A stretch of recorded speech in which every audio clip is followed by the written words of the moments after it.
Анас ибн Малик сказал: однажды к пророку, алейхиссаляту вассалям, пришел какой-то бедуин и сказал: «О посланник Аллаха, обучи меня благому».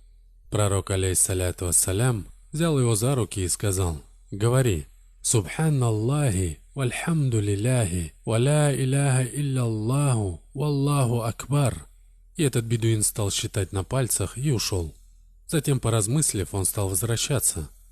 Тогда пророк, алейхиссаляту вассалям, улыбнулся и сказал: бедняга призадумался. Вернувшись, бедуин вновь спросил: «О посланник Аллаха, Субханаллахи, вальхамду лилляхи, ва ля иляха илляллаху, валлаху акбар. Это для Аллаха, а для меня что?» На что пророк, алейхиссаляту вассалям, ответил: «О бедуин, когда ты говоришь Субханаллах, Аллах говорит: ты сказал правду.